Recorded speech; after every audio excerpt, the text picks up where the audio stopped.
राधे राधे दोस्तों मेरे YouTube channel पर आपका हार्दिक स्वागत है। उड़ीसा के पुरी धाम की रथ यात्रा की तैयारियां पूरे जोरों शोरों पर हैं। हर वर्ष भगवान जगन्नाथ की रथ यात्रा आषाढ़ मास के शुक्ल पक्ष की द्वितीया तिथि को निकलती है। इस तिथि को भगवान जगन्नाथ अपने भाई बलभद्र और बहन सुभद्रा के साथ रथ पर सवार होकर श्री मंदिर से गुंडीचा मंदिर तक यात्रा करते हैं। इस दौरान लाखों श्रद्धालु रथ खींचने और भगवान के दर्शन करने के लिए उमड़ पड़ते हैं। इस यात्रा की तैयारी कुछ खास तिथियों पर ही की जाती है। जैसे रथ बनाने के लिए लकड़ी की कटाई बसंत पंचमी के शुभ दिन से शुरू होती है। मकर संक्रांति के शुभ दिन पर हर साल रथ निर्माण की प्रक्रिया शुरू हो जाती है। फिर रथ यात्रा में ठीक 15 दिन पहले ज्येष्ठ पूर्णिमा पर भगवान बीमार पड़ जाते हैं।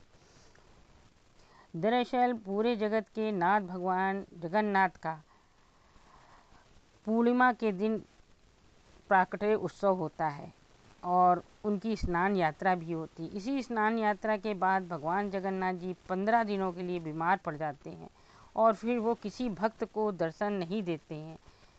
आने वाले दिनों 15 दिनों तक वो सिर्फ भक्तों को अपनी सेवा करवाते हैं। क्या होती है उनकी स्नान यात्रा? हर साल ज्येष्ठ पूर्णिमा को भगवान की स्नान यात्रा होती है, जिसे स्नान उत्सव स्नान पूर्णिमा भी कहते हैं। इस दौरान भगवान बलभद्र जगन्नाथ जी और सुभद्रा जी मंदिर परिसर से बाहर आते हैं और सारे भक्तों को दर्शन देते हैं। उसके बाद उनका स्नान कराया जाता है। इस स्नान की खास बात यह है कि ये स्नान 108 स्वर्णिम घड़ों से कराया जाता है। उन घड़ों में जो जल भरा होता है वो सारे तीर्थों का मिश्रित जल होता है।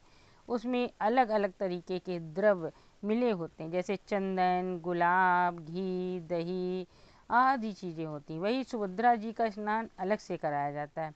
फिर जैसे ही स्नान पूरा होता है, भगवान को एकदम राजा की तरह सजाया जाता है। उसके बाद भगवान जी 15 दिनों के लिए बीमार हो जाते हैं। भगवान के 15 दिन बीमार पड़ने वाले इस पूजा को अनासार काल कहा जाता है। पंचांग के अनुसार यह अनासार काल ज्येष्ठ पूर्णिमा से शुरू होकर इसका समापन आषाढ़ अमावस्या पर होता है। लेकिन इतने शुभ स्नान के बाद भगवान जगन्नाथ क्यों बीमार पड़ जाते हैं, तो इसकी भी एक पौराणिक कथा है, वो जो आपको हम सुनाते हैं। इसके पहले यदि मेरे YouTube चैनल पर आप नए हैं तो मेरे चैनल को सब्सक्राइब कीजिए और वीडियो अच्छी लगे तो लाइक शेयर कमेंट में श्री जगन्नाथ स्वामी जरूर से लिखिएगा। चलिए हम आपको जगह क्यों पड़ जाते हैं बीमार श्री जगन्नाथ जी की कथा सुनाते हैं। दरअसल भगवान जगन्नाथ के बीमार होने से एक महत्वपूर्ण कथा जुड़ी हुई है जो बहुत ही दिलचस्प है। पुरी में एक माधव नामक एक भक्त रहते थे, जिनका नाम माधव दास था, जो भगवान जगन्नाथ की पूजा करते और उन्हीं के प्रसाद से अपना जीवन व्यतीत करते थे।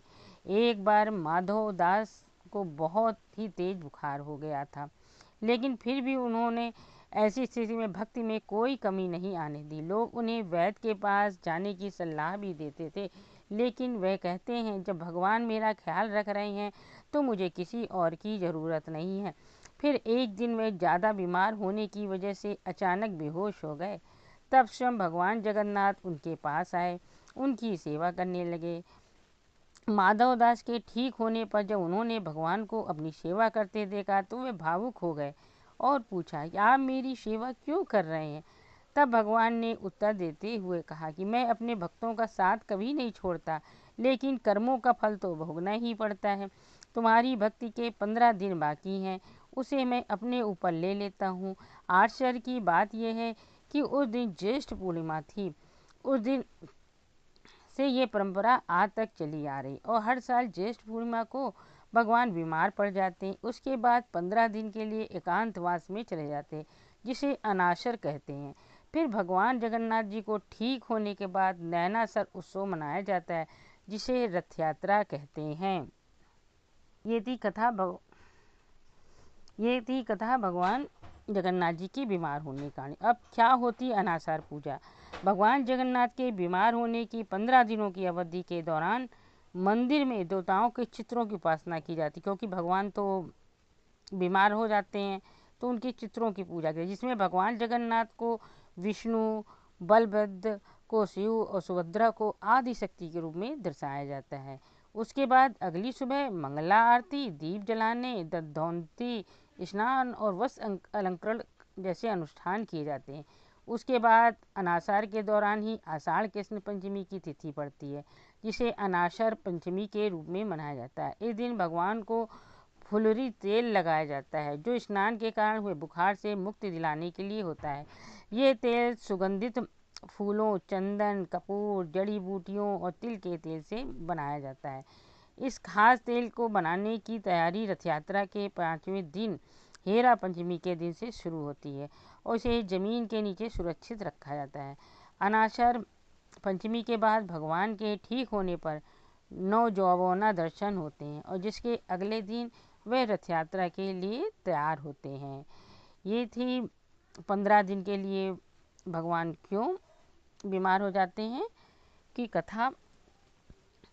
वीडियो अच्छी लगे तो लाइक और शेयर कमेंट कीजिएगा और कमेंट में श्री जगन्नाथ जी ज़रूर लिखिएगा। चलिए अगली वीडियो मिलते हैं। जय श्री जगन्नाथ जी। राधे राधे।